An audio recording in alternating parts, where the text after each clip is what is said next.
Halo teman-teman semua, perkenalkan kami dari kelompok 1 akan menampilkan animasi pembelajaran dengan materi tektonisme.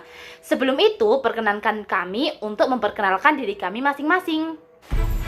Perkenalkan, nama saya Tantria Ramandani, bisa dipanggil Ria, nomor presensi 32 dari kelas 10 IPS 1. Halo, saya Raffi Rafferti, biasa dipanggil Rafif, nomor absen saya 25, saya dari kelas 10 IPS 1. Halo semuanya, perkenalkan nama saya Azahra Dega Naila, bisa dipanggil 3, presensi 2 dari kelas 10 IPS 1. Perkenalkan, nama saya Fendri Arwanto, bisa dipanggil Fendri, nomor presensi 09 dari kelas 10 IPS 1. Udah pada kenalkan dengan teman-teman semua? So, without any further ado, let's get started. Tektonisme. Tektonisme merupakan salah satu jenis tenaga endogen. Tektonisme diartikan sebagai proses perubahan letak dan kedudukan kulit bumi. Sebagai akibat dari pergerakan, pengangkatan, lipatan, dan patahan pada struktur tanah. Tektonisme dibagi menjadi dua, yakni epirogenetik dan orogenetik.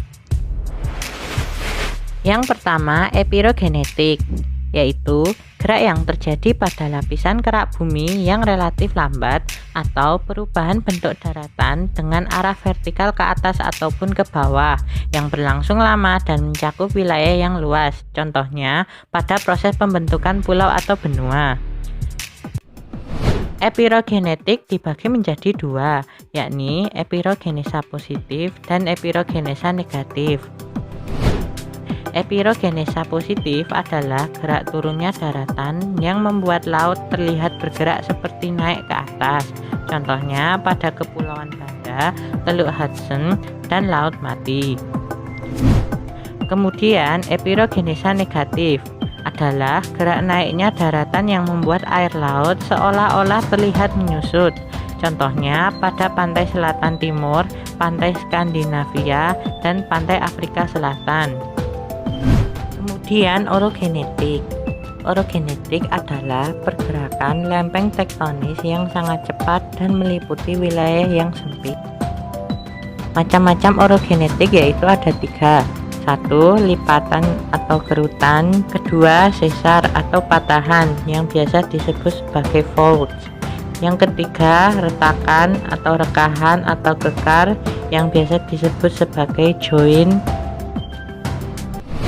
Lipatan atau kerutan yang biasa disebut sebagai fault, yakni bentuk muka bumi akibat tekanan vertikal dan horizontal pada kulit bumi yang lentur atau elastis sehingga menjadi berkerut atau berlipat. Lipatan atau kerutan atau biasa disebut dengan fault memiliki beberapa bagian. Yang pertama, sinkline atau lembah lipatan berbentuk cekung ke bawah. Yang kedua, antikline atau biasa disebut puncak lipatan berbentuk cekung ke atas. Dan yang ketiga adalah lim atau sayap atau lengan lipatan, yaitu bagian yang miring. Adapun jenis lipatan berdasarkan sumbu lipatnya. 1. Lipatan tegak atau symmetric fault adalah lipatan yang terjadi karena kekuatan pendorong dari kanan dan kiri yang sama. Di sini bidang sumbu membagi antikline dan sinkline sama besar atau simetris. 2. Lipatan miring atau asymmetric fault adalah lipatan yang terjadi karena kekuatan pendorong salah satu sisi lebih besar. Lipatan ini bentuknya tidak lagi tegak melainkan miring ke salah satu sisi. 3. Lipatan rebah atau overturn fault adalah lipatan yang terjadi karena kekuatan pendorong hanya berasal dari satu sisi saja. Maka dari itu, puncak lipatan rebah berbentuk landai seperti suatu benda yang merebah. 4. Lipatan menutup atau recumbent fault adalah lipatan yang terjadi karena lipatan yang satu menekan sisi yang lain dan menyebabkan sumbu lipat hampir datar. 5. Lipatan sesar sungkup atau overthrust. Lipatan yang terjadi karena tenaga tekan menekan satu sisi dengan kuat sehingga menyebabkan lipatan menjadi retak. 6. Nape terjadi karena lipatan overthrust rusak sepanjang garis patahan. Dan yang ketujuh, isoklinal, terjadi bila kekuatan dari dua sisi sama dan menekan secara terus-menerus atau berkelanjutan pada lapisan yang sangat elastis. Cirinya banyak dijumpai antiklinal dan sayapnya sejajar. Sesar atau patahan yang biasa disebut sebagai faults, yakni bentuk muka bumi yang terjadi akibat tekanan vertikal dan horizontal pada kulit bumi yang keras atau kaku maupun padat, sehingga menjadi patah. Bagian-bagian patahan atau sesar. Bagian A adalah graben atau slang yang disebut juga sebagai lembah patahan, yaitu suatu depresi yang terbentuk antara dua patahan sehingga blok batuan yang berada di tengah kedua patahan mengalami penurunan. Bagian B adalah horst atau puncak patahan, yaitu bagian di antara dua patahan yang mengalami pengangkatan lebih tinggi dari daerah sekitarnya. Bagian C adalah kawir atau escarpment, yaitu lereng curam pada perbukitan yang terbentuk akibat patahan. Bagian D adalah hanging wall atau atap sesar, yaitu bagian sesar yang berada di atas bidang sesar. Bagian E adalah footwall atau alas sesar, yaitu bagian sesar yang berada di bawah bidang sesar. Jenis-jenis sesar. 1. Sesar normal atau sesar turun yang dalam bahasa Inggris yaitu normal fault or extension fault. Sesar ini terjadi ketika gaya tekan mencapai gaya maksimum secara vertikal sehingga bagian atap sesar relatif turun terhadap alas sesar. Bidang sesar ini mempunyai kemiringan yang besar. 2. Sesar naik atau reverse or construction fault. Pada sesar jenis ini, gaya maksimum yang bekerja pada batuan berarah horizontal. Batuan yang ditekan oleh gaya tersebut menyebabkan atap sesar atau hanging wall bergerak ke atas. Bidang sesar ini mempunyai sudut kemiringan yang kecil. 3. Sesar mendatar atau straight fault, yaitu sesar yang arah pergerakannya sejajar. Sesar ini terbagi menjadi dua, yaitu sesar mendatar dextral dan sesar mendatar sinistral. Patahan yang bergerak ke arah kiri disebut dengan sinistral.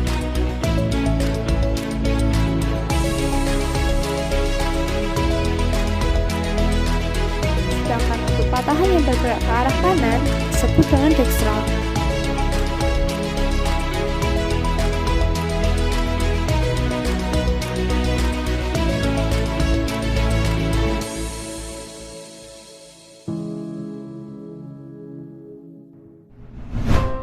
Yang ketiga, retakan atau rekahan atau kekar yang biasa disebut sebagai joint, yakni bentuk muka bumi pengaruh gaya regangan yang mengarah ke dua arah atau berlawanan yang membentuk retakan-retakan namun masih bersambung.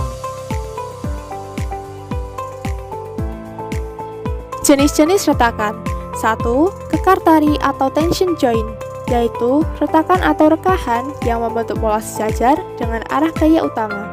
Bentuk rekahannya terbelah sehingga bersifat terbuka. Retakan ini terjadi akibat adanya tarikan dari dua sisi. 2. Extension joint atau release joint, yaitu retakan atau rekahan yang membentuk pola tegak lurus dengan arah gaya utama dan umumnya bentuk rekahan bersifat terbuka. Retakan ini terjadi akibat adanya tekanan dari dua sisi. 3. Shear joint atau kekar terus, yaitu retakan atau rekahan yang membentuk pola saling berpotongan membentuk sudut lancip dengan arah gaya utama. Kekar jenis ini umumnya bersifat tertutup. Tektonisme tentu memberikan banyak pengaruh bagi kehidupan yang ada di bumi. Dampak dari tektonisme bisa saja berupa dampak positif maupun dampak negatif. Mengenai dampak yang ditimbulkan, memang sebagian besar adalah dampak yang merugikan. Namun ada pula kok dampak yang positif, seperti dapat menghasilkan sumber daya tambang dan mineral. Ini terjadi karena proses lipatan dan patahan akan membawa banyak logam-logam yang ada di dalam bumi naik ke permukaan, sehingga akan menimbulkan tambang-tambang baru. Tektonisme menghasilkan objek pemandangan alam yang indah, sehingga sangat cocok bila dijadikan sebagai tempat pariwisata dan menjadi habitat bagi flora dan fauna. Nah, untuk dampak negatifnya sendiri, gerakan dari tenaga tektonisme akan menghasilkan gempa bumi, sehingga dapat merusak permukaan bumi seperti jalan, jembatan, rumah, dan lain-lain. Menimbulkan topografi yang ekstrim seperti tebing yang tinggi, jurang, dan pegunungan yang terjal. Menyebabkan erupsi gunung berapi dan mengurangi lahan pertanian atau perkebunan. Hal ini dapat diakibatkan karena aktivitas kegunung apian yang menyemburkan awan panas dan lahar dingin dalam jumlah yang berlebihan yang dapat merusak lahan pertanian.